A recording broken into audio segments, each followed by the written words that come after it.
గత మరియు ప్రస్తుత ప్రభుత్వాలు నక్కలగండి ప్రాజెక్టును నిర్లక్ష్యం చేయడంతో తండావాసులు వరద నీటితో ఇబ్బందులు పడుతున్నారని తెలంగాణ జాగృతి అధ్యక్షురాలు కవిత అన్నారు.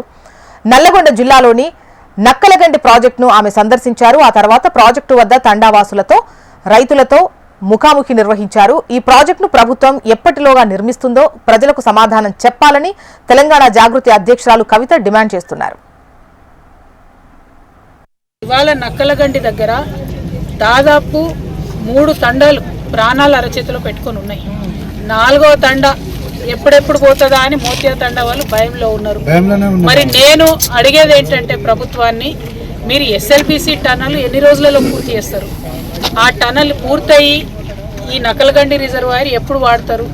మరి ఈ రిజర్వాయర్ పూర్తి చేసేది ఎప్పుడు? మీ మంత్రి గారు పొంగులేటి శ్రీనివాసరెడ్డి గారిదే ఈ కాంట్రాక్టు.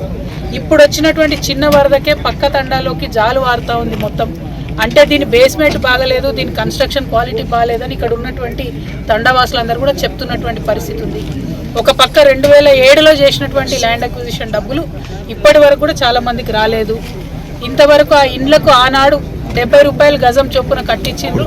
అది ఇవాళ వాళ్ళ పిల్లలు పెద్దగా వాళ్ళు ఉద్యోగాలు వెతుకునే పరిస్థితి ఉన్నది. మరి ఆనాడు ఇంటికి ఒక ఉద్యోగం ఇస్తామని చెప్పిండ్రు, దాని గురించి ఊసలేదు.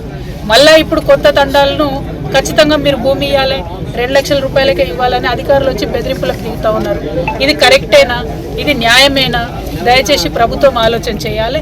ఈ నక్కలగంటి ప్రాజెక్టు వద్ద ఉన్నటువంటి తండావాసులు మొన్న ఏదైతే మునిగిపోయినరో మర్లపాడు తండా వాళ్ళు, ఆ తండా వాళ్ళకి ఇంతవరకు 1 రూపాయి కూడా ఇవ్వలేదు. ఒక 20 కిలోలు కంట్రోల్ బియ్యం ఇచ్చిపోయినారు. మరి ఎందుకోసం ఇట్లా జరుగుతుంది? ఎందుకు పట్టిలేదు? మరి ఇక్కడ రైతులు మీకు కనబడతలేరా? వాళ్ళు ఇంకా కూడా పొలాలు వారి కంట్రోల్లోనే ఉన్నాయి, వారు సాగు చేసుకుంటున్నారు. వాళ్ళకి లోన్ వచ్చే పరిస్థితి లేదు, రైతు బంధు వచ్చే పరిస్థితి లేదు, ఫ్రీ కరెంట్ వచ్చే పరిస్థితి లేదు. మరి ఇవన్నీ ఎందుకోసం?